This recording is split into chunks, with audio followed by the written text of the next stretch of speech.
I miss you. Welcome to This Week in Guns. Thanks for interrupting me, everyone. Take two. Welcome to This Week in Guns. Our bandwidth sponsor this week is Stealth Gear USA, stealthgearusa.com. This show, edit that out. This show is brought to you by the Firearms Radio Network, Patriot Batch Company, and JWB Military and Brass. This is a podcast that covers the latest commentary on the firearms industry news, information, and buzz, brought to you by the Firearms Radio Network. I'm your host, Jake Challand, and you make this show possible. That's right. You simply click through our Amazon affiliate link the next time you're shopping online, and a small portion of your sale goes to supporting pro-gun shows like This Week in Guns. And you can also pledge your support for the show over at firearmsradio.tv/pledge. Great panel this week. We have Nate Barrett returning to us from the Industrialist podcast. Hey, Nate. Hey, Jake. How's it going? Thanks for having me. It's going great. We're almost all in HD this week. Looking good. Yeah. Very cool. John Patton, the Gun Collective and Patton Media Consulting. Hey, John. Hey, Jake. How are you, buddy? Doing great. Whitey, Four Guys Guns. Pleasure to be here, Jake. Thanks for having me. Oh, that's awful. There's so much hate in that. Oh. I miss Harambe. Adam Kraut, Esquire, Firearms Industry Consulting Group, a division of law, or Prince Law Offices, PC, and really long titles. Host of the Legal Briefcase on the Gun Collective, and he's also running for the NRA Board of Directors. Hey, Adam. Hi, Jake. And you're looking better too. Well, thanks to this fancy schmancy camera you sent me. Well, now everybody can see my office of despair. You can thank Stealth Gear USA for being our bandwidth sponsor. The views and opinions expressed in this podcast are those of the individual co-hosts and do not necessarily reflect the official policy or position of the Firearms Radio Network and or their employers. Your discretion is advised, especially on live shows. Patriot Patch Company helps make this episode possible. We have the brand new Patch of the Month Club over at Patriot Patch Company, where we have the new Safe Space patch coming soon. This is actually the Safe Space sticker, because when you sign up for the Patch of the Month Club, you get the patch and the exact matching sticker to go with it, and these are exclusive to the Patch of the Month Club at Patriot Patch Company. No other way to get these designs, the best designs of Patriot Patch, in one box to your doorstep every month. Patriot Patch Company, Patch of the Month Club, patriotpatch.co. Top stories this week. John, let's do something a little different here. You've been traveling a bunch for firearms related things one way or another, and I know you've seen a bunch of positive things going on in the industry and in the firearms media, so maybe you could share a little bit what you've been up to, some of the good stuff going on out there, since we're always talking about the stuff that gets us down. So lift us up here, John. Yeah, normally we do a lot of humdrum type stories, but I've been on the road in the past 30 days for about 15 of them. Been in the car for about 80 hours in the last month. It's kind of absurd. Tons and tons of traveling. Got to link up with, Tim from Military Arms Channel, the Iraqi Vet Crew, and of course everybody at the 4th annual IV 8888 YouTube Range Day. Whitey was there. There was a massive amount of other companies there. We saw things like the new Dracos barrel system and the new 300 Norma from Falcor Defense, this new Lithgow F90 bullpup rifle, a bunch of new suppressors, ammo, you name it. It was at this shoot. It was really interesting. I was asked what my favorite thing from that shoot was. And being that I've been to that shoot for the last month, or the last few years in a row, I had seen a bunch of different products. The thing that really stands out to me is that now more than ever, the firearms industry is shifting, and there is a different appreciation for video content creators as well as the new media in general. And I think it's really interesting to watch that grow and flourish. From my perspective, especially, starting off on a different channel and now seeing all of these companies come out and support what we do, they're realizing that the gun industry has changed, and they go through different avenues to reach out to customers, and through that we all get to form great relationships with tons of manufacturers that make all kinds of really cool stuff. It's a good time to be a part of the firearms industry. Whitey, do you have anything to add to that? You were at that shoot. Was there anything that you felt in that regard? I don't know if I just hope everyone realizes how much you put in the miles for everyone. Really, wow. I just so context. I said something in this week's show, and Whitey is so happy to bust my stones about it. So, I think you hit it right on the head. This year, at that shoot in particular was probably a different vibe than I've ever seen before. This is only my third year going. I think it's only their fourth. Yep, their fourth year having it. But you watched it go from a kind of a enterprise where people were just kind of a barter and haggle system to, how do we get you to do more with our product? And it was less of a grind on our part, and things were a lot more. It almost felt like how do I say this without like making everybody out there feel like this is like that's the weirdest thing. It was like a good mating of companies that really liked how certain YouTube personalities presented the info, and it was almost like your first boy girl dance. There was more.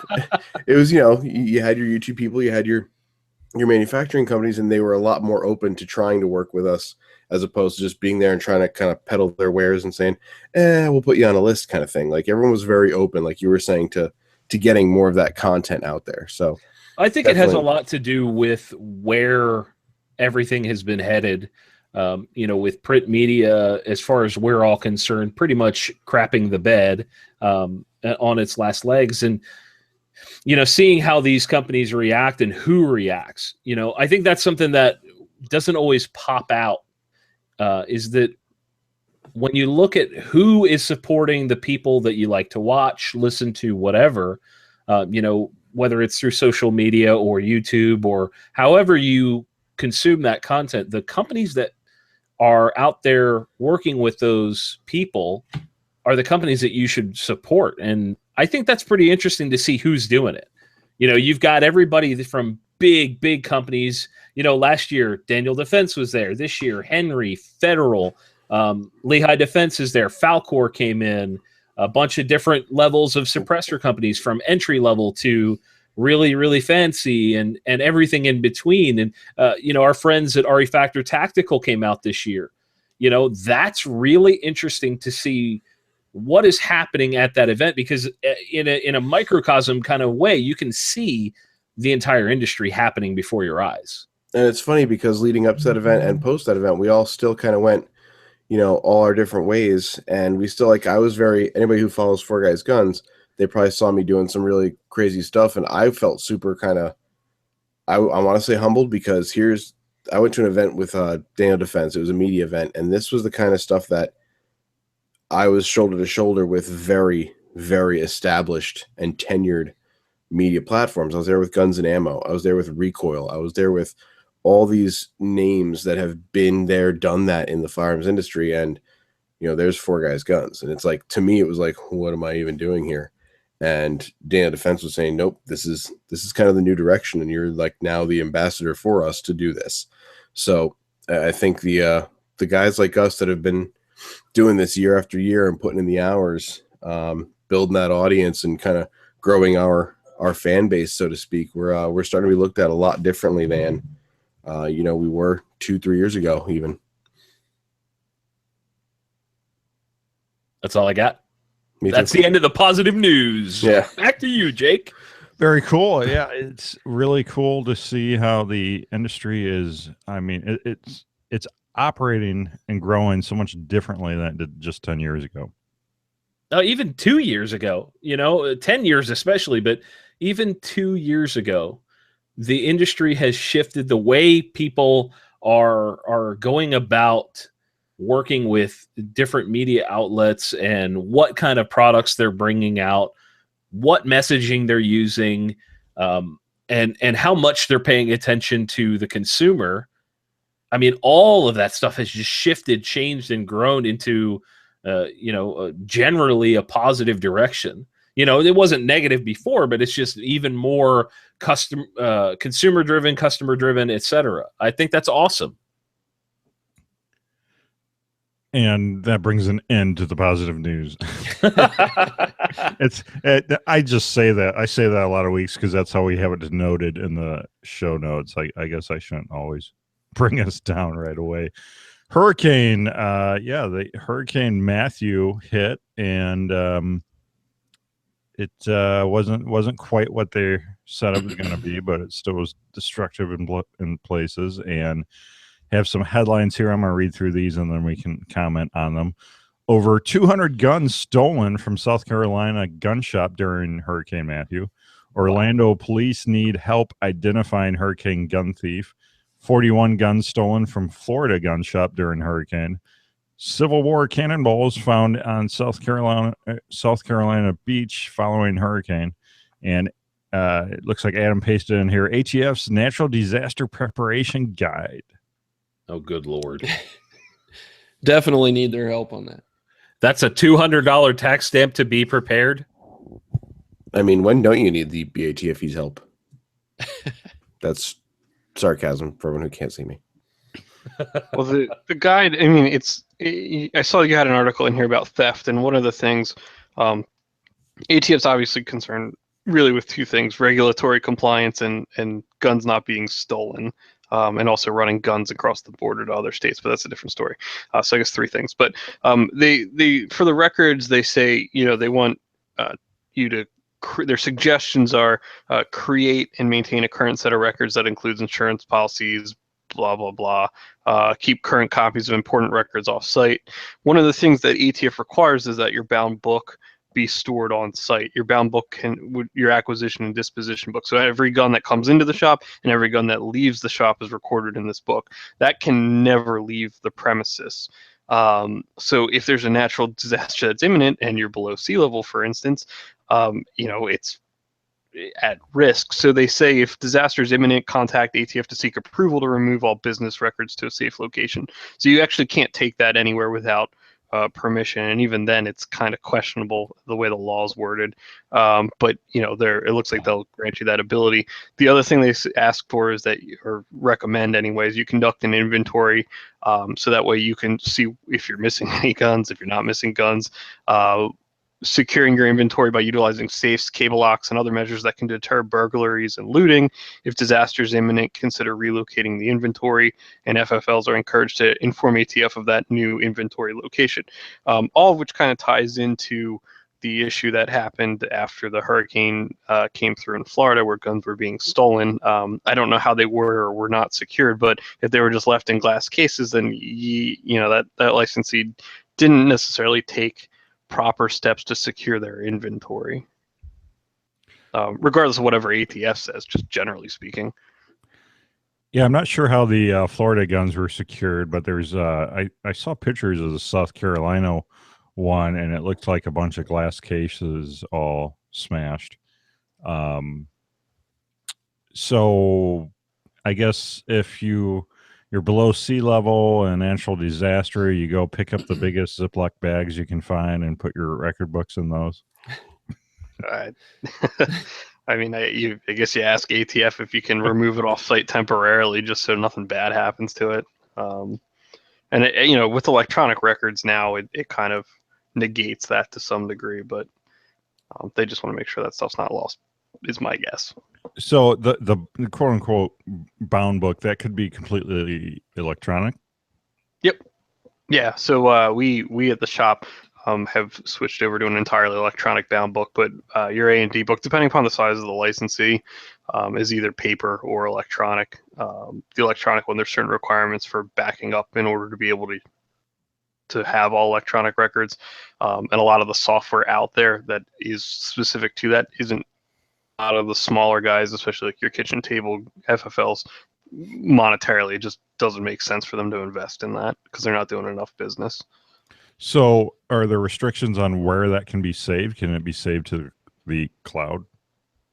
Off the top of my head, I can't remember what the exact requirements are, but you do need a physical, or you do need a backup, and I can't remember if it's required to be stored on site or not. I'd have to look. They did issue a ruling on it. I have to go read through it. It's been a while since I've looked at it. Gotta love the ATF. You know, Jake, one of the things I would be curious about is, there's all these anti-price gouging measures that occur during these natural disasters. And I'm wondering, I don't know, maybe you guys know off the top of your heads, is there any enhanced criminal penalties for folks who decide to commit thefts during a declared state of emergency or a natural disaster? Not that I'm aware of. I think that it's hard enough for them to kind of find the people, let alone actually convict them. Yeah, and I wonder, kind of like gun regulations in general, I wonder if any of these laws, if there are enhanced penalties, if they would even have any type of deterrent effect. No, I mean, we can see that there's already, substantial penalties associated with firearms theft and straw purchases, and you see how well that works. Yeah. The fact that there's penalties is one thing, the enforcement being the other half of that equation. So, right. Yeah, I think a lot of people talk about the ATF and all the regulations, but when it comes to certain things, they just don't prosecute. So one of these thefts is pretty interesting. It's not a gun store. It's actually just a car in Orlando in the Fairway Cove neighborhood. There's surveillance video of this guy just walking down the street, checking the handles on all these cars and trucks, trying to open them. And he finally found one that was unlocked, and turned out there was 8 guns in this unlocked car. Oh, for God's sake. Yeah. So yeah, ridiculous. He proceeded to unload them and take off with them. So hurricane or not, I mean, what the heck who puts 8 guns in their car and leaves it unlocked? Apparently that guy. Yeah. I mean, you kind of hate to blame the victim, but I know where I live in Spring Hill, Tennessee, we have a fairly low crime rate here. And there were a couple of teenage kids who've been on this big spree, and I think they finally caught them. But just going through neighborhoods, and everybody's trusting here. They don't lock their doors. They don't lock their car doors. And I think they offloaded somebody a handgun, but he didn't have 8 guns in his car, but he was stupid enough to have his iPhone and a handgun in here. So I mean, it just comes down to some common sense.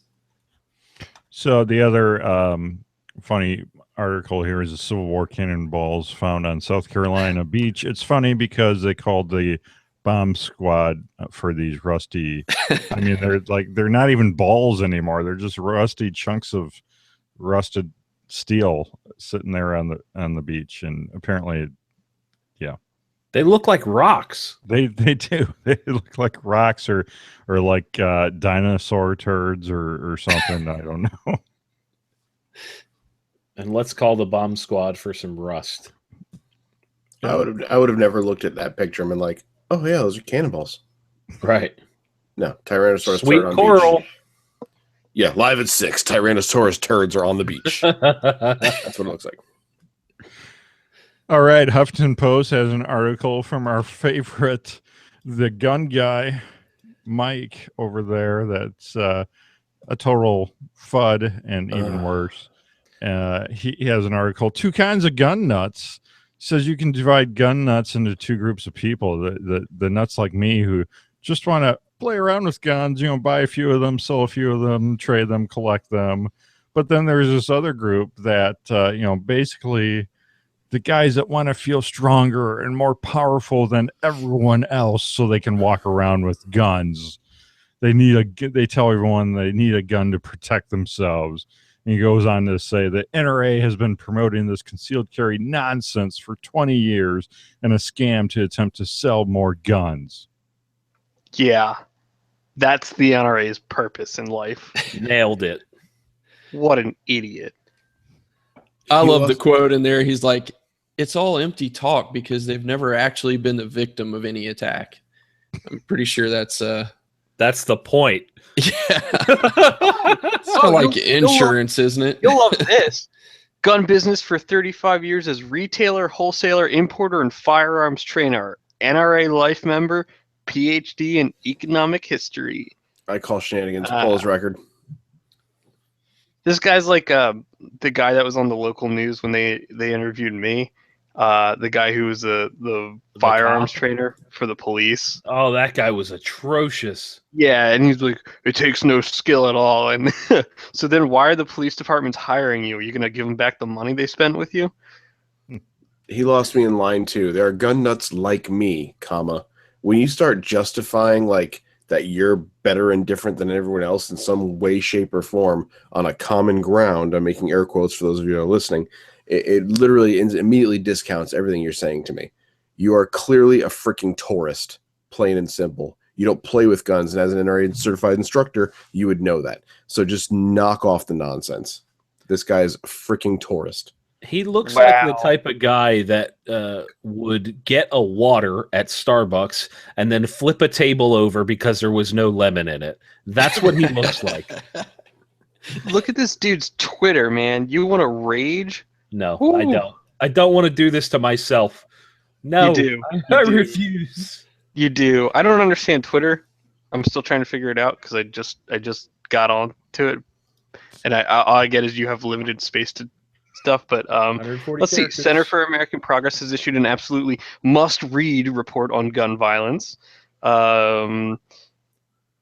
There are all kinds of myths about why we love guns, but myths don't help us reduce gun violence at all. He retweets something Shannon Watts tweeted. So we clearly know what side of the aisle he's on. So I guess because buying a life membership in the NRA and allegedly being involved in the industry now makes you the voice of all gun people. He's in Massachusetts. He has 256 followers. Thank you. I mean, I would rather Elvis Presley made dietary concern comments to me than this guy try and tell me about firearms. Plain and simple. I'm going to start writing articles for Huffington Post. You might as well can't. at least have some sort of legitimacy. You don't social justice warrior enough for it. Dude, I'll play that game. Ooh, That would be amazing. Can we the do live it? game. Oh my You better god! delete everything you ever done. At Mike the one guy, Mike Weiser, whatever. You tourist, come at me, bro. Freaking Tweet it. poser. Yeah, tweet at him. Hold on, let's do that. Tweet at him. You're Do a it. clown. Alleged Palm Springs cop killer used assault weapon banned before he was born. Don't even get me started on this article, Jake. I swear to you.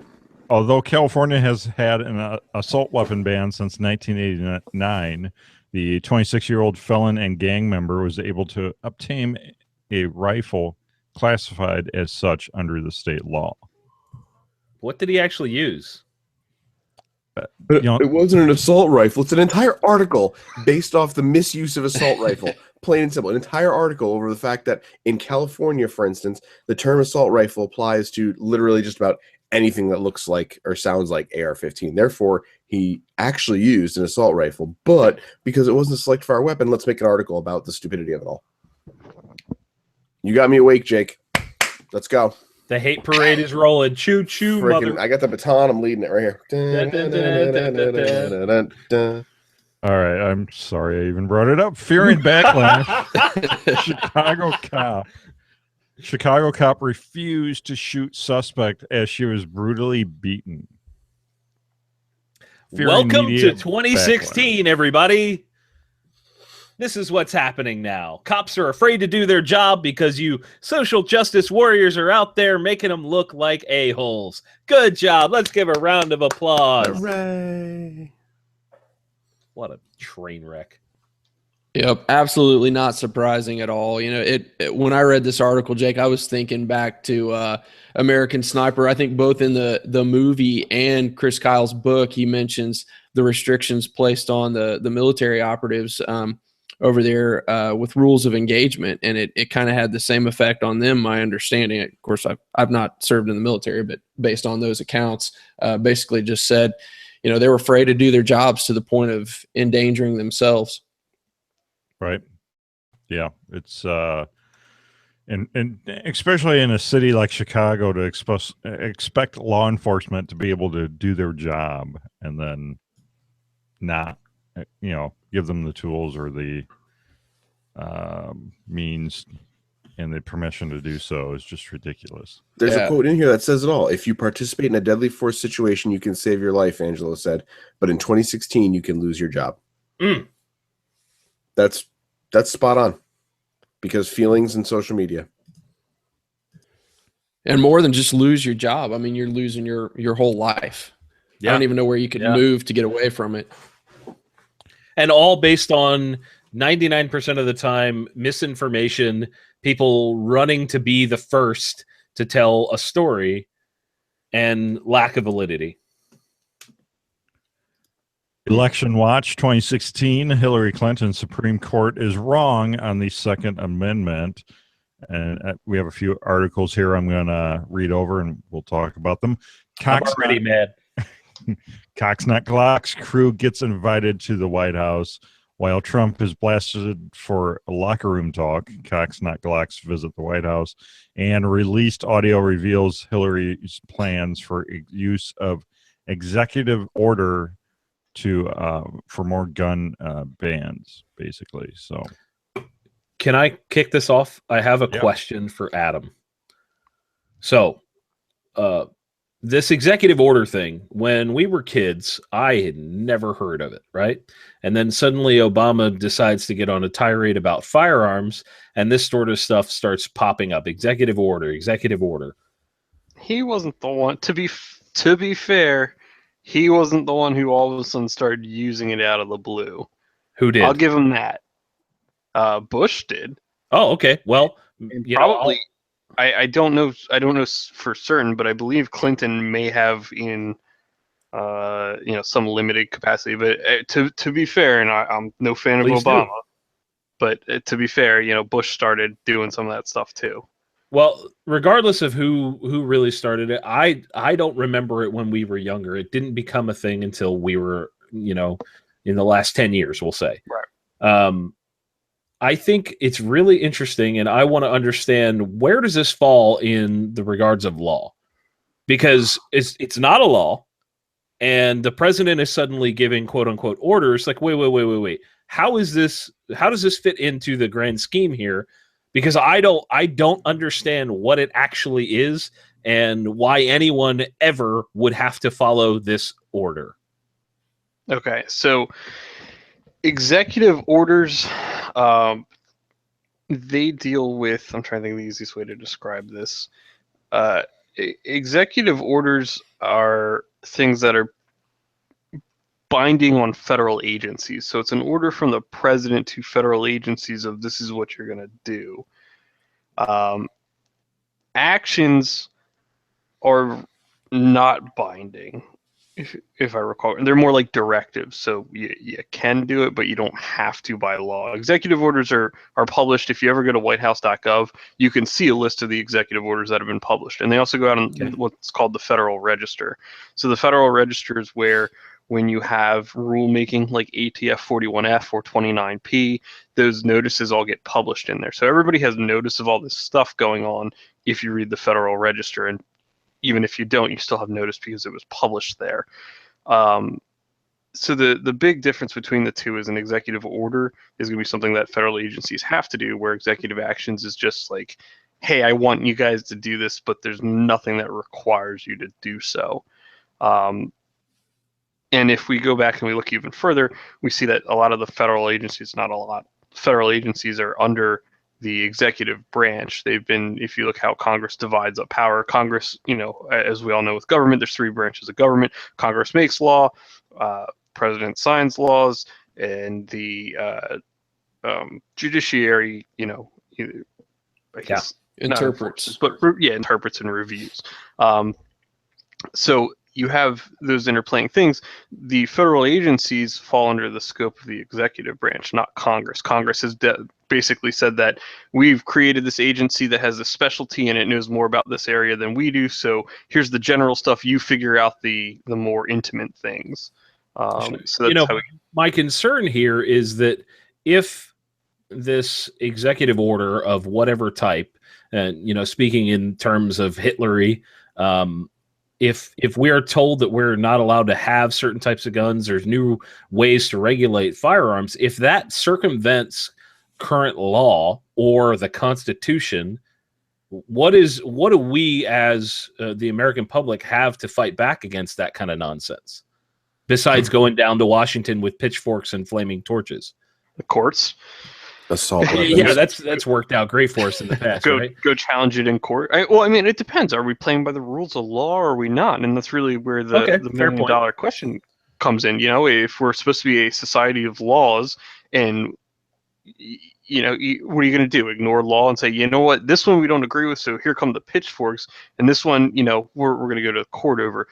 The problem comes in where the judges aren't doing what they're supposed to do and be a neutral arbiter looking at the law and not saying, yeah, you know what, actually, I think it should be this, so I'm going to legislate from the bench. That's where we run into issues where, as you kind of alluded to in your comment there. So, realistically, your options are challenge it in court and be prepared for a result that you potentially don't like. Or massive civil disobedience like Connecticut did with their gun registration. Yeah, and then they'll slowly each become felons one by one by one. It's a long time. It is a long time, but those are. The realistic result of that stuff is that kind of nonsense, unfortunately.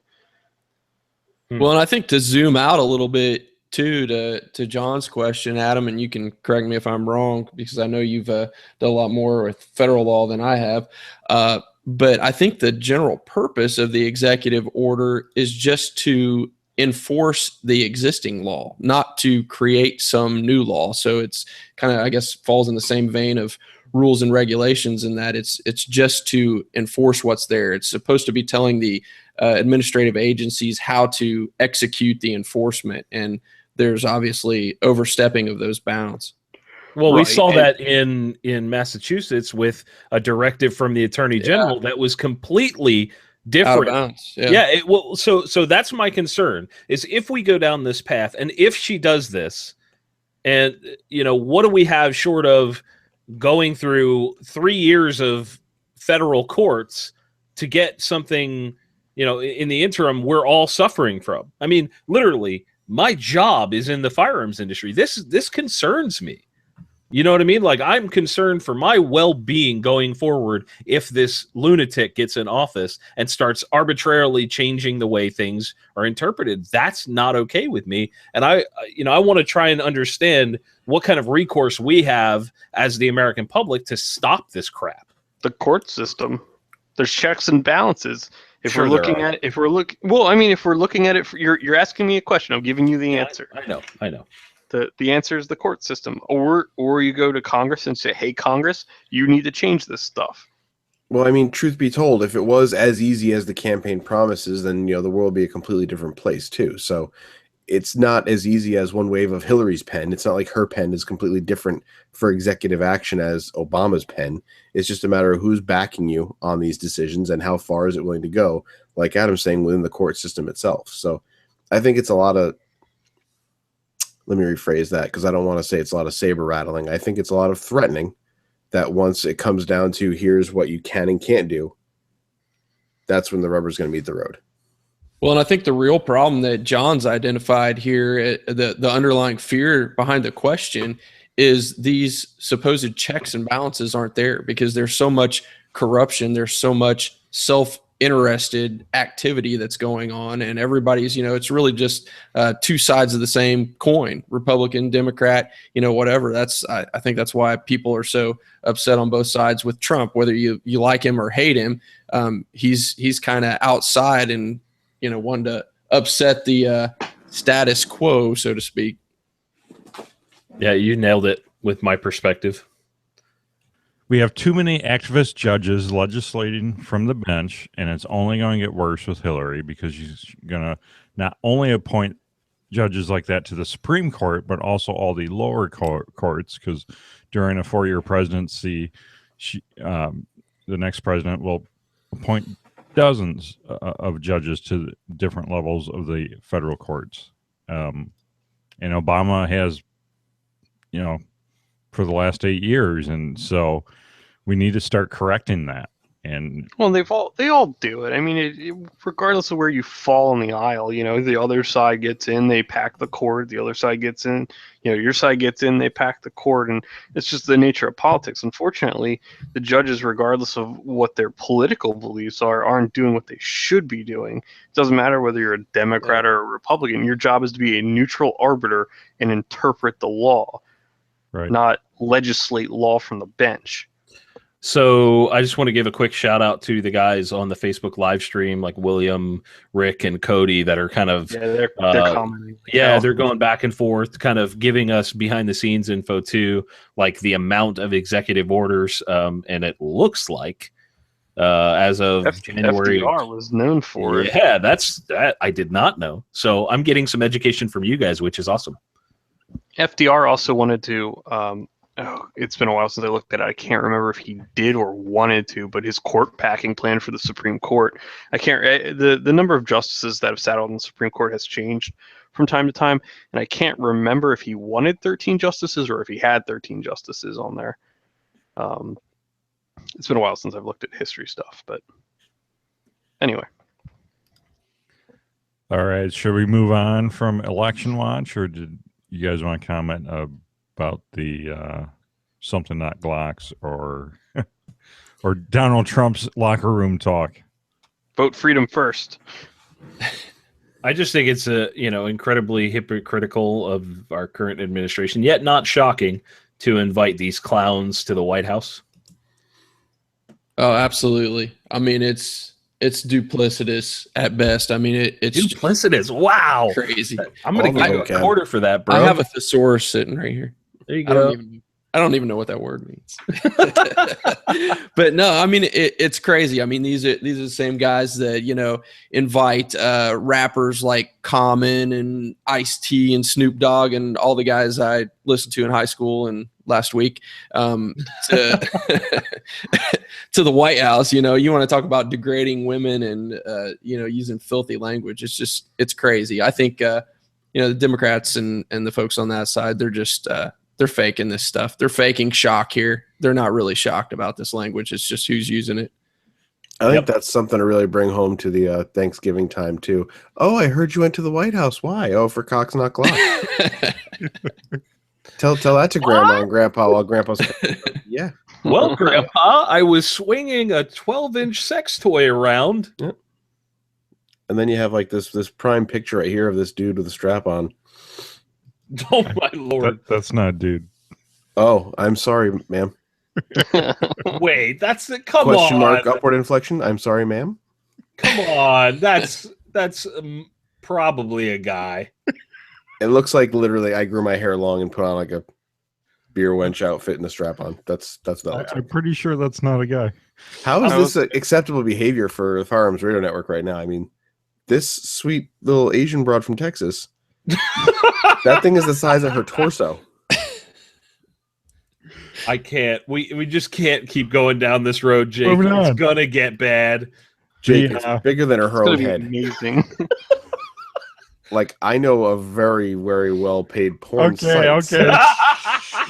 I knew it was coming. I was waiting. The coming national ban. How can states resist?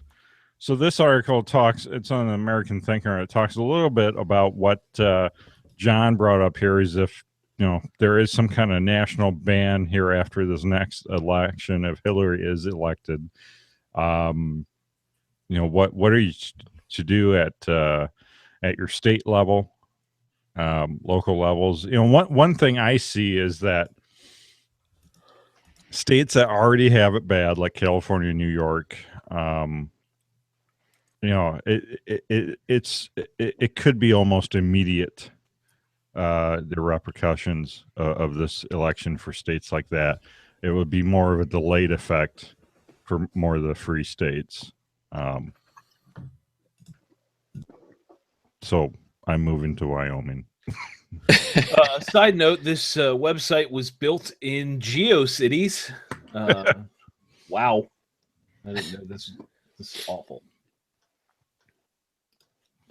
So I've got that in there on the election watch part of the show notes. Show notes are at firearmsradio.tv. It's kind of a lengthy article. Click This Week in Guns.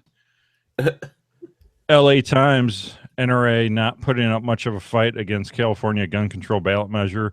Companion article, Veto Gunmageddon Group seeks constitutional amendment in California. Are these figures accurate? I don't doubt it. Okay, so to clarify again, for the people that are not following along every week, the NRA is not a lobbyist organization. The NRA ILA is the fighting group. That's what happens. The NRA and the NRA ILA are separate for whatever stupid reason. It's confusing, but Taxes. Whatever. It doesn't matter to me. I don't care why they did it. You can't All be I care is that if you lobby. idiots aren't doing the right thing. And I'll tell them that to their face. In fact, I have in the past. The NRA does not do enough for the gun lovers in America. Period. I beg to differ. And on top of that, the fact that most people think that the NRA is supposed to do the entire fight for them is ridiculous. Yes. Is it supposed to help? Absolutely. Do they help? Sure. Tim Knight, one of the board of directors, was out in Nevada standing in line while people were waiting to get into a Trump rally. This is one of the board of directors standing in line, educating people on vote no, right? He's out there doing it, but it's not up to the NRA to do all the fighting. You got to get off your rear end and help too. That's the only. It's mind blowing to me that people don't get this. I actually agree with Adam very much on this one, John. And how many weeks have you gone through a show for, your weekly series, my weekly series, anybody, your social media stuff where it's, oh, can you post this for California? Someone needs to make this more. No, they need to. And you know what? NRA is spotting lost cause as well. Look at the third or fourth paragraph down. Yeah, I They've saw the raised a amount combined $703,000 compared to $4.7 million raised by ProSide. They know a lost cause and they see one.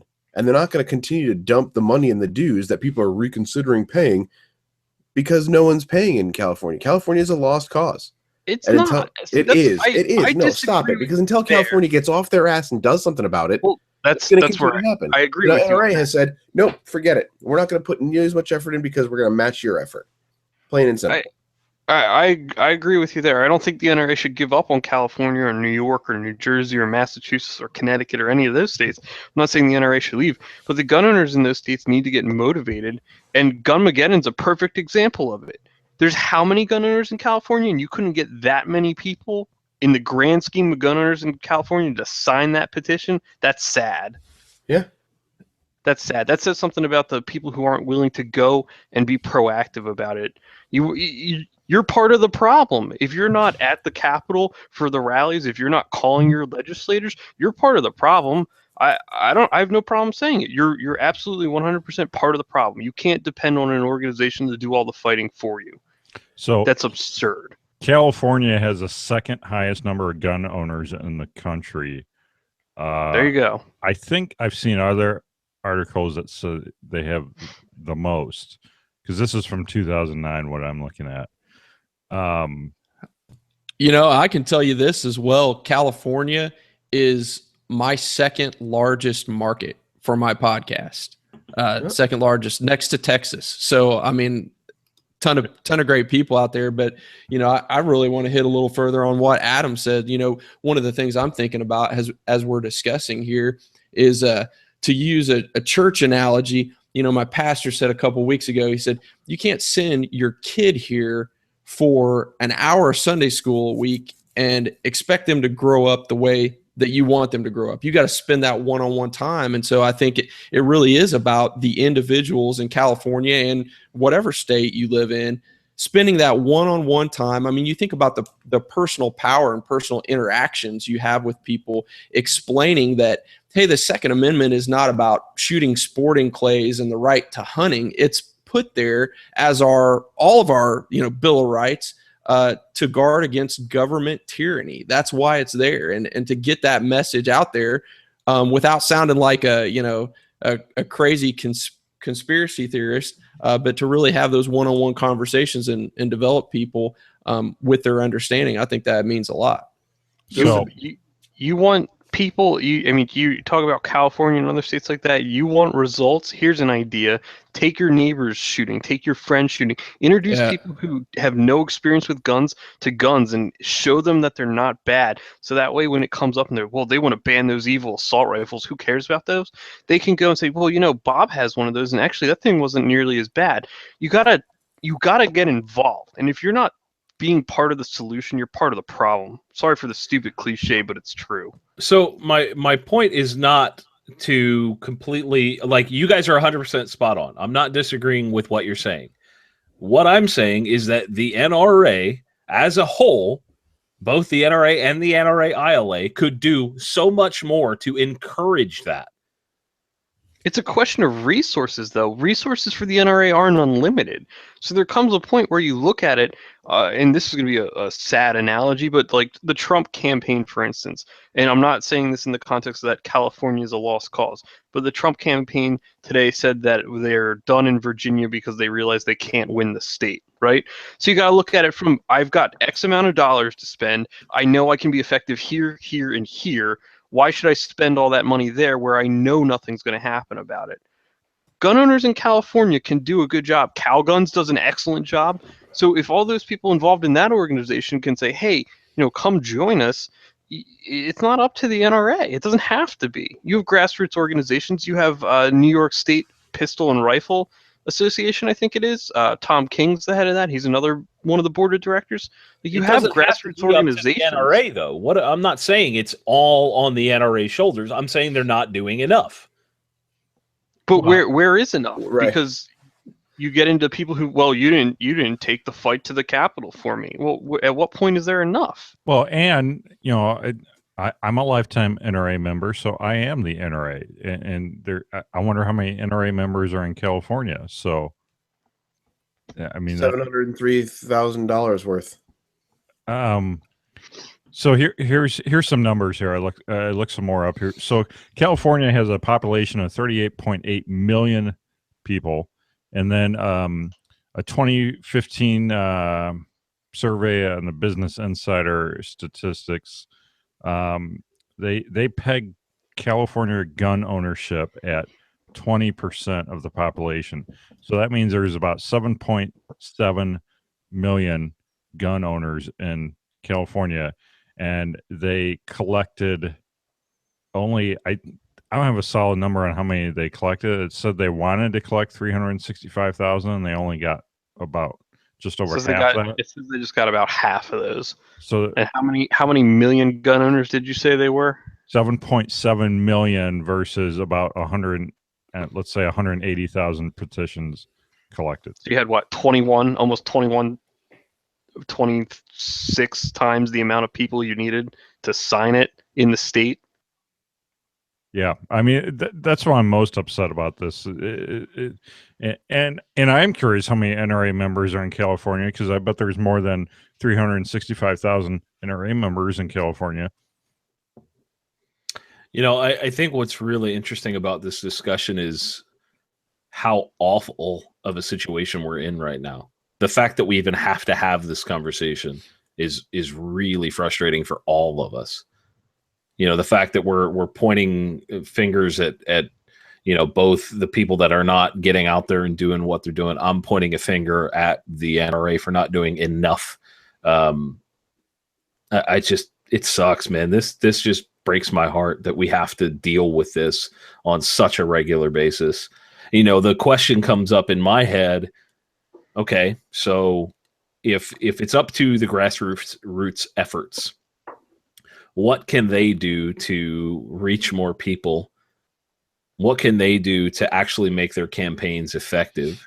And I can't answer these questions because every outlet stifles gun ownership. Every mass way to reach people stifles that sort of thing.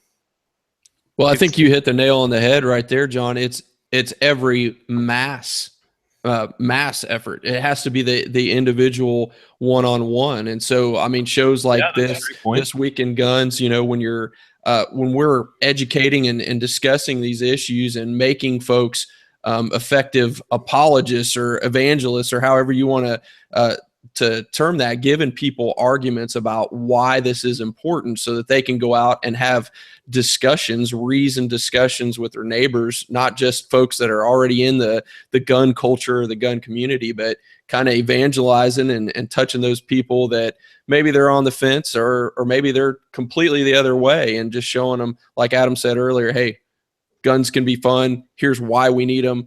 Let's go shooting together. All right, I'm going to round this out with a quote from calguns.net. This is from a user over there. It says, the NRA did not fail Gunmageddon. We did. The petitions failed because people who have an interest in signing them were too lazy or preoccupied to do it. There you have it. All right, so moving on. Stealth Gear USA helps make this program possible. StealthGearUSA.com. They want to talk a little bit about their Vent Core breathable holster. I've got their new OWB outside the waistband Stealth Gear holster here for my Springfield XDS 45. Not just comfortable, but it's a pretty cool looking holster too. It's got the very cool mesh back into it, so it's not the normal hybrid holster where it's got the leather and then Kydex. It's got this high quality, almost I don't know, almost kind of like some of the high quality sports apparel uses for breathable material that it's not gonna retain the moisture of your sweaty body when you're wearing it. It's going to kind of act as a wicking agent to get that away from you and not be a completely soaked piece of leather that you're wearing around. So Stealth Gear USA, breathable Vent Core holster, hand built right here in America, in Utah. And every Stealth Gear USA holster is also custom molded. This is something we talk about all the time, where you don't want a universal holster. You want something, you can see how this one is custom molded to the shape of my XDS 45 here. And it's a very good thing, because then your trigger is completely covered properly and you got complete trigger guard safety right there. Awesome 45-day no questions asked guarantee. Promo code TWIG for 10% off. That's right, promo code TWIG for 10% off. John or Whitey, have you guys ever tried out the Stealth Gear stuff? For more information, go to youtube.com/4guysguns and look at the Stealth Gear Flex Holster review. Very cool. So what'd you think of it, Josh?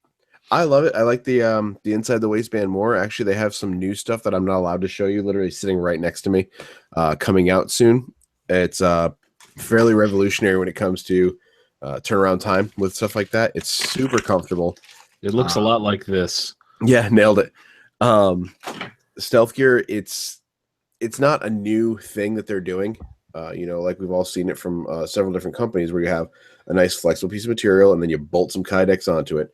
The difference being is that Stealth Gear is using new modern materials to make it a lot more comfortable, dissipate that weight bearing a lot easier and more comfortable for an all-day carry. One of my biggest kind of things that I'm working on right now with them is the appendix carry. The new material they have and the new stuff that's coming out, it works really great. We're working on the clip situation. But other than that, it's one of the most comfortable padded holsters I've ever worn. And that's both for outside the waistband, inside the waistband. The Flex one I found very, very good for keeping it very close. It's an outside the waistband holster that feels like an inside the waistband with how close. And tell me if you're seeing the same thing. It sucks that thing right into your body. Right. So if you're wearing just a light jacket or something like that, and you want an outside the waistband, so it's a simple sweep for draw, versus pulling a shirt up and getting all crazy like your T-Rex arms or something. Definitely. The weather's changing, so I thought I'd try out the outside the waistband. Wearing a lot more jackets and stuff, so it's super secure, really good retention. Good stuff. So promo code. Hey, Jack, what I'll say about these guys too is to interrupt your promo code. They're super personable dudes. I'm trying to think back to the NRA annual meeting, and one of the most welcoming booths that I visited. And these guys really, really care about you as an individual and your satisfaction. And to me, when I'm buying something, it makes a difference that I know these people personally, and I know anybody could just pick up the phone and talk to those guys straight on the shop floor, and figure out what's going on, and they'll answer your questions. Yeah, I think Nate was there when we gave one away live, one of those flex saucers away at the NRA show, and they love the feedback, they crave it, and they move fairly quick on a lot of these things that they're trying out. So really great company, and I'm really excited. I saw that when we first logged in. I was like, oh, Stealth Gear's a sponsor, sweet. That's a company I can get behind. Very cool. So promo code TWIG for 10% off. That's right. StealthGearUSA.com. Punch that Twig promo code in, 10% off anything over there. So thank you, Stealth Gear USA. All right, moving on. Armalite recalls several models, including the AR-10. That's a shame. So the AR-10, the SPR Mod 1, SPR Mod 2, M15, Eagle 15 rifles were not manufactured properly. They were manufactured by third-party vendors, and that the disconnectors or hammers in those rifles can fail to ensure proper engagement of the hammer, which in turn can result in unsafe condition in which the rifle doubles, discharging twice when the trigger is pulled one time. That's a feature. That's not a problem. That's a machine gun. That's that new double tap AR-10.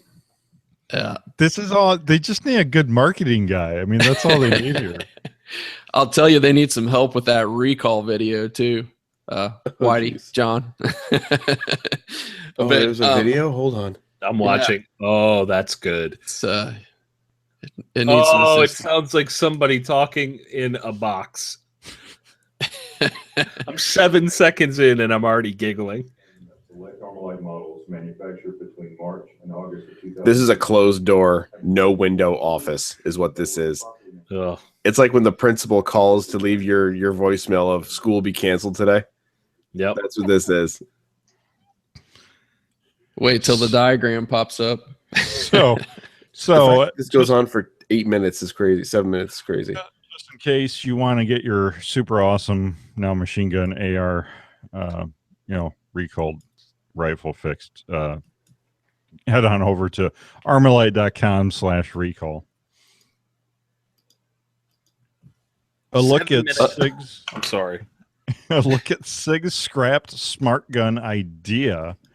So this is a pretty cool video over on guns.com, and it's the SIG P229 EPLS, the electronic personal lock system that was developed in the 90s, debuted in 2000, and was never mass produced for good reasons. It was basically this electronic pack that would go just in front of the trigger guard. It's kind of the same shape and size as some of the lasers and stuff out there, but instead of a laser or something cool, you have this solenoid driven electronic keypad that it was developed for, I guess, law enforcement. So you had to, when you get to the precinct, get your gun, get your gear, you type in this code, and then you tell it how many hours you're going to be on duty.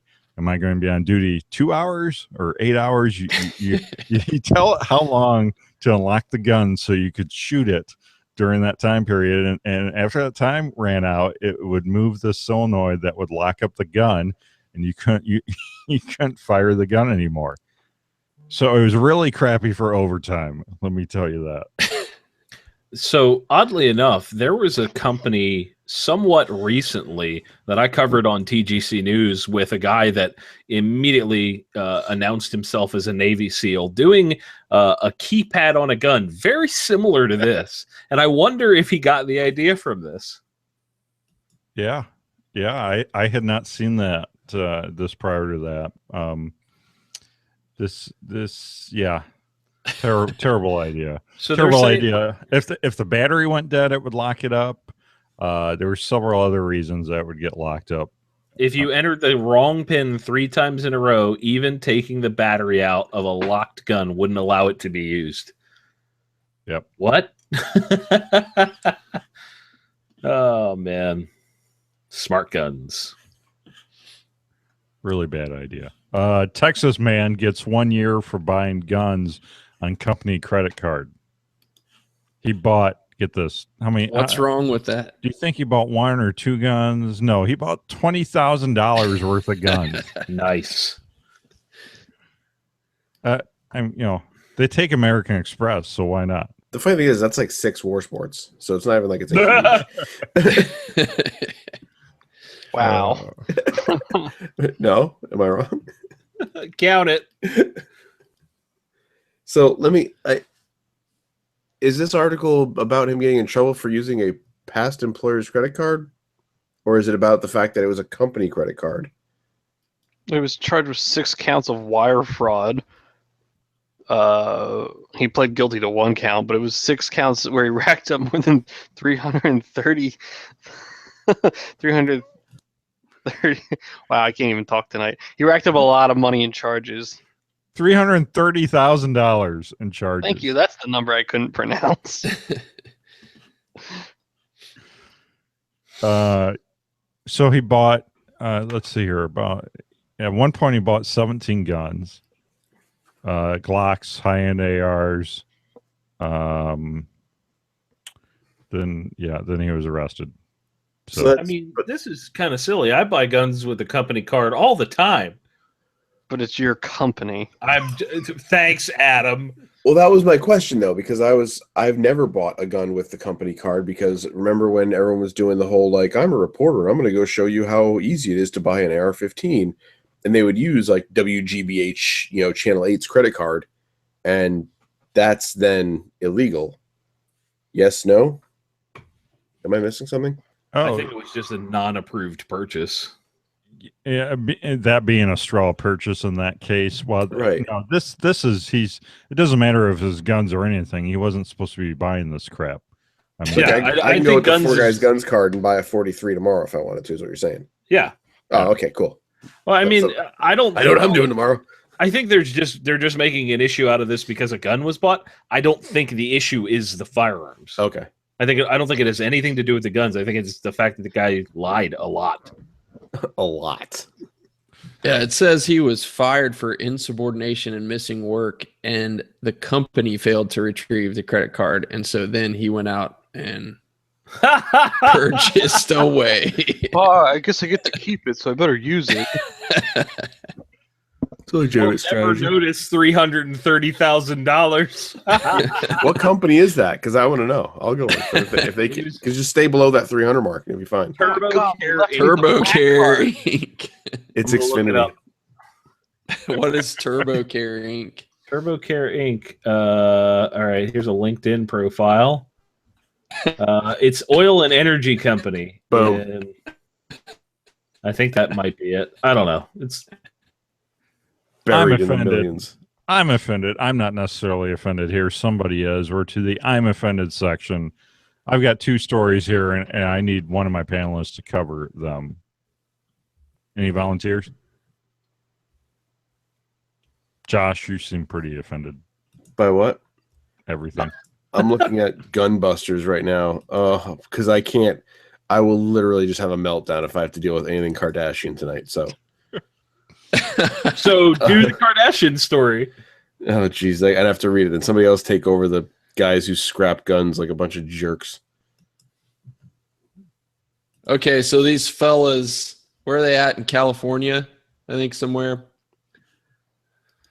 One of those states, they've got this big machine that apparently only government agencies can use to destroy guns, and they process what it say like 10,000 pounds worth a year. All Two- right. 2,000 guns a year. That's really not a lot. Yeah, if you have the guns destroyed, you get a DVD that shows the gun with the serial number going into the machine. Lucky you. Yeah. Do they Oh, charge man. for this? Yes. How much? Doesn't That's- say. That's not something I would binge watch at all. I'm gonna buy a Jimenez and make him destroy it. I've got one. You want mine? You have a Jimenez arms? Yeah, it's lying around Jimenez? here somewhere. You have any menace? Yeah, I let my kids play with it because you know. Wow. Wow. Nailed it. It won't work anyway. Hey. Oh, jeez. Oh man. So, who made me read this? Who did this? Whose man's is this? Yeah, whose man's is this? So basically, this wonderful stock image of the lovely dumpster fire that is Kardashian, and this whatever used condom she's wearing Wow. is pretty awful. So basically, anyone who follows a glimmer of social media shenanigans of celebrities, Kim Kardashian, insurance fraud, got held at gunpoint in Paris, some of the strictest gun laws in the world. And because of that, she's now amping up her security. So she met with ex-Special Forces members from Israeli army, ex-CIA agents, as well as former Secret Service members after the robbery. One of my favorite quotes is, "I'm not really a gun person, and we do not have strict enough gun control laws." That's like the soundbite we got, because you having $5.6 million worth of jewelry, including a diamond ring, by Kanye was said to be worth $4 million. So I mean, basically, I say insurance fraud because Kanye is like up the river right now after his Yeezy experiment or whatever with sneakers because he thinks he's cool. And she still netted what, 1.6 after that, so she can afford more security to justify the story, take care of husband's issues with debt, and everyone wins. So I mean, why not just have a useless quote about gun control that makes no sense in a country that already has tons of it? Well, keep in mind, this is someone that consults Kanye West and Kylie Jenner and Khloe Jenner for quotes. And in an SUV full of a collective IQ of about 4, and one person has 3 of those, I think I think the interesting thing is that it's just a collection of, I don't know what to say. Like, what should I say? Well, guns are bad, right? Like, should I say we should not have them? I don't know. Part of me know, thinks it's like the Kanye. movie Twins, and it's just worse. like 90% of the family is Danny DeVito is the problem. There's one of them that's got something going on, and like she's like, "Yep, there she goes again." All right, we'll just, yeah, I totally agree. And then, oh, here we go. And the rest of them are just Danny DeVito, just a mess of no gene pool, like a frisbee depth of gene pool. Kringle lid, possibly. All right, Overflow. Way too Dry many it up. stories to cover this week. You can see extra Overflow stories at firearmsradio.tv. Click This Week in Guns. You can also support the show at the after show level. Hang out with us every other show and talk about these extra stories. Firearmsradio.tv/pledge. Pledge your support there. Pledge at the after show level. Hang out with us. Firearmsradio.tv/pledge. Amazon, you can contribute to the Firearms Radio Network and This Week in Guns by shopping our Amazon affiliate link by clicking the Amazon banners on our website at firearmsradio.tv. You can also bookmark firearmsradio.tv/Amazon. We are to the full auto news segment, stories the real media won't talk about, and other crazy stuff. Each of the hosts picks a story to call their own.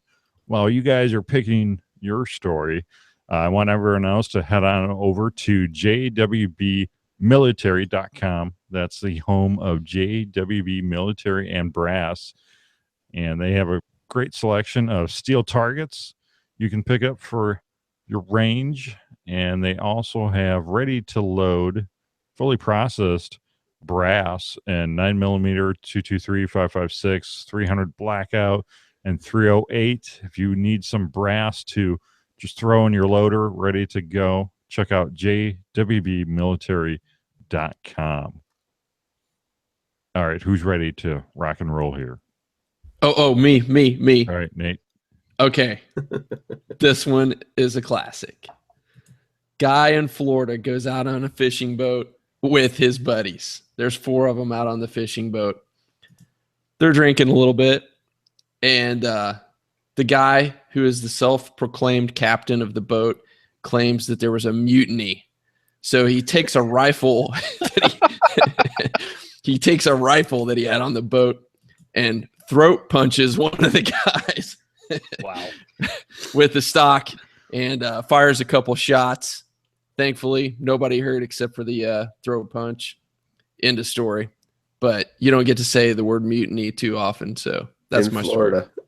story. So A recreational fishing boat. it was only supposed to be a 3-hour tour.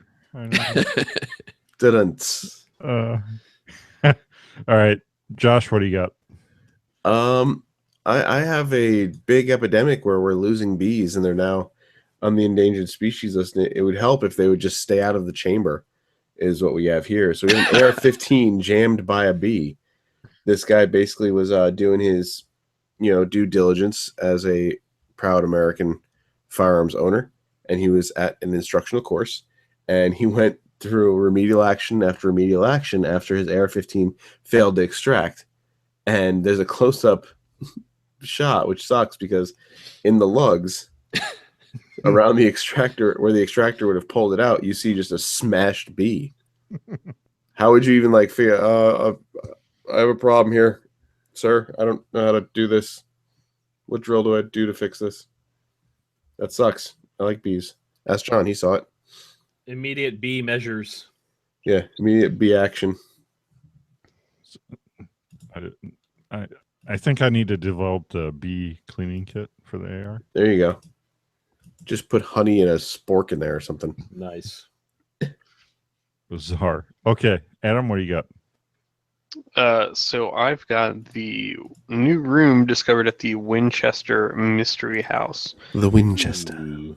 So apparently there was, I guess, for those that aren't familiar with the Winchester Mystery House, it's a mansion in California, which was once the personal residence of Sarah Winchester, who was the widow of William Winchester, also known as the guy who owned Winchester Rifle, Repeating Arms Company. So the story goes that after he died, she inherited 50% of the company. She inherited like $20 million, something around there. But she owned half of Winchester Repeating Arms Company. That gave her an income of roughly $1,000 a day, which back in 1881 was approximately equivalent to $23,000 in 2013. So a lot of money. Anyway, so the story goes that she believed that she was being haunted by the ghosts of all the people that Winchester Rifles had killed. So she bought this unfinished farmhouse and then continued allegedly construction 24 hours a day until she ended up dying. Now there's disputes as to whether or not it was 24 hours a day for that entire time or not. But anyway, so this house, they discovered a new room in the attic recently. This house has 161 rooms, and some of these rooms and doors and stairways lead to nowhere, and in an effort to confuse ghosts. But it's got 161 rooms, 10,000 windows, 2,000 doors, 47 fireplaces, 40 staircases, 13 bathrooms, and 9 kitchens. It was originally on a 66-acre property or something like that, and now today it's significantly reduced, but it's a pretty impressive thing. And if you check out the show notes, you'll see some pictures of it in the Wikipedia article. But I remember hearing about that thing years ago, and it's a neat story behind it. That's the exact floor plan I'm using for my next house. I always wanted to see that house. Rooms and hallways that don't go anywhere to confuse ghosts. There's a couple that literally like open right up to like second story Nowheresville, so you could just step off and be like, ah! Got him. Yeah, got him. John, what do you got? So this one kind of piqued my interest. Apparently, Henry is releasing shotguns and the single-shot rifle. The single-shot rifle I don't really care about, but I care about a lever-action shotgun. Yes. That's something I've always wanted because it's just kind of cool. And apparently they're going to do one in 410 and potentially some other ones in 12, 20, and 410. I guess those are going to be single shots, but they're going to do a lever-action 410 shotgun. I forget who the company. There's a company out there doing a lever action in 12 gauge, and that gets me excited. But a smooth bore shotgun is just a lot of fun, especially when you put it in a Henry, because the Henry rifles are some of the best out there as far as lever guns go. Far better than current Marlins, that's for sure. So yeah, it's just exciting to hear that they've got more new stuff coming out. I was able to shoot their new 308 Long Ranger, which has a detachable magazine. That's something I had not seen. That may have been there before, but I had not seen it before from Henry. And that was pretty smooth. So I'm excited to see what kind of new stuff they're doing. And if they start thinking more and more about potentially suppressing a gun, wink, wink, nudge, nudge, I would love to see that. Where's the link for that? I can't find it. He pulled it from the overflow section. Oh, dork. No, I forgot to scroll. That's all right. No, it's fine. And feel free to pull from that section too. So yeah, Adam, you took my story. Clowns. Gotta be faster. We have a whole clown section. Clowns. Ronald McDonald is laying low until clown craze is over. What is the deal with clowns? I was on the road and this thing just popped up with clowns and I still don't know what's going on. But it's like everyone's like trying to make the purge happen, I guess. So they're like, let's start off with just some creepy clown stuff in the edge of the woods. I don't know. Well, we have dealing with creepy clowns Chicago style video where please tell me it's the ones where the dudes are like literally pointing the gun at the guy and like, lead in, the kids alone.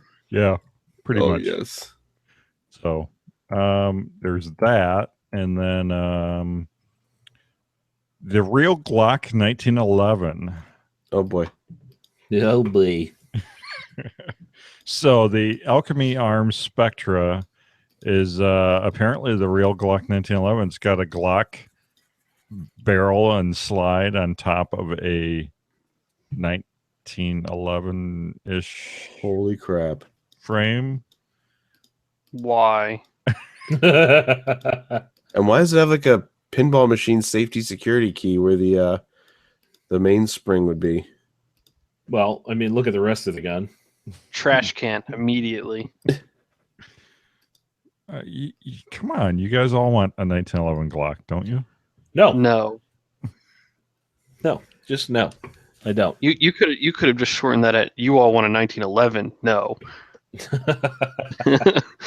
I'd like an STI 9mm 1911 double stack. That's a 2011.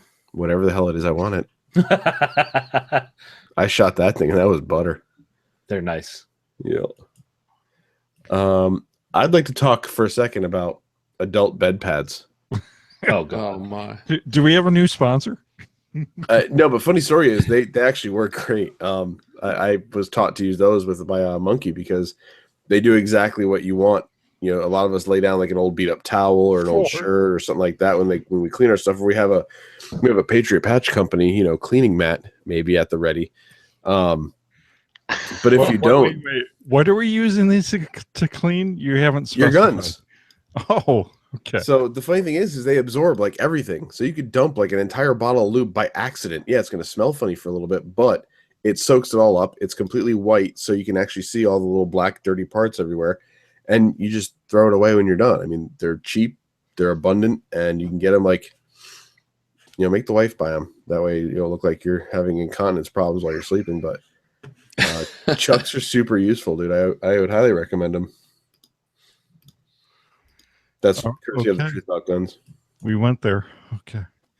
Jake, we won't tell if you won't tell. Okay. Yeah. Don't ask, don't tell.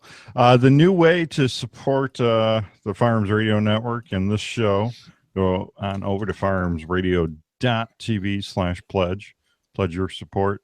Pledge for as little as almost just $1 an episode over at firearmsradio.tv/pledge. And Patriot Patch Company also makes the show possible. Have the new Patch of the Month Club, the new Safe Space patch and sticker combo coming soon.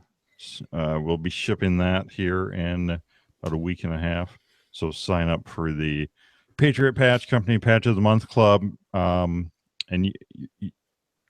it's limited to 100, and we're coming up on that limit here. So hurry on over to patriotpatch.co and check it out. So this is the part of the show where we see what's going on with these guys and where you can connect with them online. So Nate, what's been up? You haven't been on the program for a while here. How's the podcast going? Oh, it's going well, Jake. You know, we're just we keep it rolling there. Had a couple of great interviews a few weeks ago.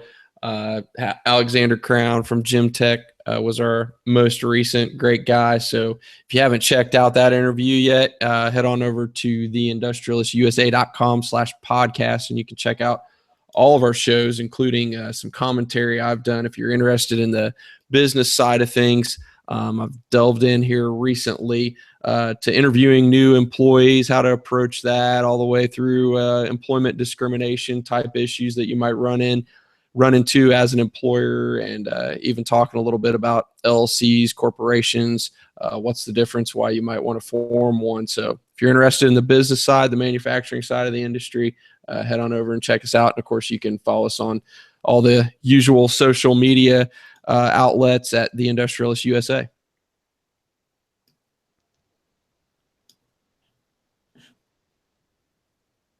Cue Jake saying something, or sorry. You're right, buddy. The pesky mute button. Yeah, buddy. John, where can people connect, and what's up? Things and stuff. I talked about a lot of it at the top of the show. So if you're podcasting, you should rewind and listen to that. Lots of travel. Thank God I'm home for about a month, and then I'm off to Phoenix. So I'm actually going to attend the 1,000 man shoot with Henry and the NRA, which is pretty cool. Pretty excited about that. Other than that, it's just trying to get back in the groove. Heading into the end of the year is when things start to ramp up. SHOT Show's just around the corner, so I'm trying to gear up and get my game plan together for that. I've actually brought on an editor to help, with the videos here at TGC and Patent Media. So I'm kind of getting that in the works, I guess is the best way to put it. He's a super talented guy, and there's a lot of possibilities. So we're trying to kind of dial in, what to do, what we can do, that sort of thing. And I'm pretty excited about that. And, if you guys out there want to find out more about me or connect with me, you can go to the Gun Collective on Facebook, Instagram, YouTube, Full 30, Snapchat, and wherever else you can find us on social media. I stole that from Adam. Very cool. Josh, Four Guys Guns, what's up, and where can people connect? Four Guys Guns has been all over the place, and I apologize because I've been down with sickness. all week long. Boo! Boo this man. Right now, basically, we're trying to get the train back on the tracks. We have basically bringing this the weekly drill down coming back online this Friday. We had to take a couple weeks off due to travel and inability to edit on the fly. So weekly drill down is coming back. I actually did receive several comments saying, "Hey, what happened?" So it's cool to see that there's people following along and craving more episodes. Thank you to those of you that are following. So weekly drill down, couple review videos coming as well. I had spent a lot of time doing stuff I've never done before over the past week, like shooting from helicopters and night vision room clearing, thanks to Daniel Defense. So that was a fun time. Spent some time with Mr. Patton and a few other select industry friends doing all that. And you could basically see all this cool stuff and watch future stuff by following us on facebook.com/4guysguns. You can go to our webpage, 4guysguns.com. Instagram, Snapchat, at 4guysguns, Twitter, all that fun stuff. And yeah, some new videos coming out, a lot of photo shoots that's what kind of pays the bills for us, is photo and video stuff like that. But the videos we do just for you. So be gentle. Just for me? Really? Not you. Stop it. Nailed it. You two camera having weirdo. Adam, where can people connect and what's up? I don't even know what's going on anymore. Oddly enough, that's his reaction all the time now. You're like Towley from South Park right now. Yeah, man. I'm so high right now. I'm so strung out, man. I don't even know. I've gone like 100 different directions at 1 billion miles an hour, or flip that. I don't know. I don't know. We're working on new episodes of the Legal Brief. I keep hearing positive comments about that show, so that's awesome to hear from people. Last Friday, John and I shot the Boy Scout Sporting Clays Invitational, where one of the I guess fans of TGC came down from Rhode Island with his daughter. His daughter shot with John, myself, and one of the guys that I work with over at the shop, and they had a great time. It was awesome to shoot with them. It was a lot of fun. So we were thrilled to be able to give that spot to a youth shooter, and I had a good time. I know John did too. What else is going on? Suing people, because that's what lawyers do. Suing people, suing the government. Getting together more stuff for the NRA Board of Directors run, working on some things that are going to go out to some manufacturers here shortly for distribution with their products, which I'm excited about. Working on the website, going to start a huge web push here in a little bit, and gearing up, I guess, for SHOT Show to some degree. I don't know. There's probably like 100 other things that I forgot, but that's cool. So if you want to connect with me, you can check out Firearms Industry Consulting Group on Facebook. That's Firearms Industry Consulting Group. You can check out Adam Kraut, the public figure page. Go ahead and like that. Keep you updated on all the NRA stuff. On Instagram, Moose00015. And now I am on Twitter, and the handle is at Kraut4, the number 4, NRA. And I'm going to try and figure out how that platform works and get into tweeting wars with people. OMG. But not at 3 a.m. because I'm not awake at that time. Once you pass 2 a.m., it's Twitter pating. Oh, okay. Wow. Noted. Twitter pate. Do it. Jake, how can people connect with you? People can connect with me online at Firearms Radio on Facebook, and then I run the Patriot Patch Co. Instagram page. Also connect over there. I have a personal Twitter account left. I shut down all the Firearms Radio Network related Twitter accounts because we got hacked with some Japanese pornography a while back. Yeah. Somebody used the wrong sign in somewhere. So those are gone, and I don't know how to use Twitter after being on there for about 5 years. So good luck, Adam. Thank you. It's not that hard. I just don't like it. I'm like, That's different than not being able to use it. I can use it. Are you having trouble Twitter pating? Nice. I have a way to bring that back around. I have a bed pad for that. So. Nailed it. Oh man. But yeah, Facebook, connect over there with Firearms Radio Network.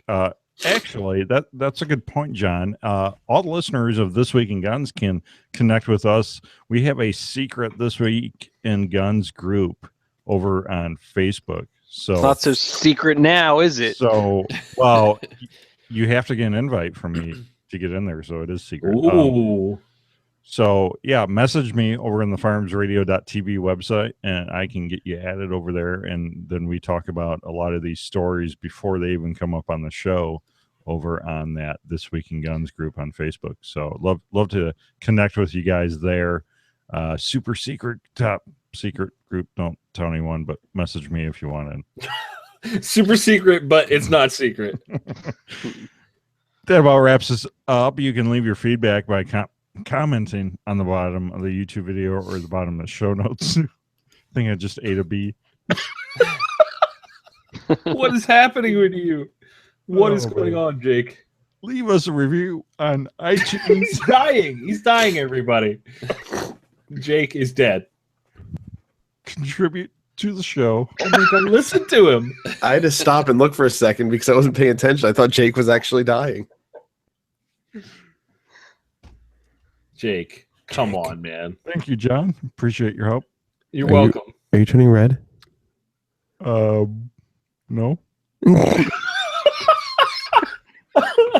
So tonight on This Week in Guns, Jake is gonna die. If you want to connect with us, you can leave your feedback by commenting on the bottom of this YouTube video on the bottom of the show notes at thisweekinguns.com/whatever episode number this is. You can leave us a review on iTunes, thisweekinguns.com/iTunes. Contribute to the show using our FRN affiliate link for Amazon on the website somewhere. You can probably find that because you're not an idiot. And I think that about wraps us up. Thank you, John. Appreciate your help. No? You're welcome. Nothing? All right. Thank you, Nate. Twitter bait. Hey, you're very welcome. Thank Jake, you, Josh. Appreciate being on. Pleasure to be here, Jake. Thanks for having me. And thank you, Adam. Yeah, thanks for having me, Jake. It's always fun. Yeah, whatever. Thanks. That's a wrap. We'll see you next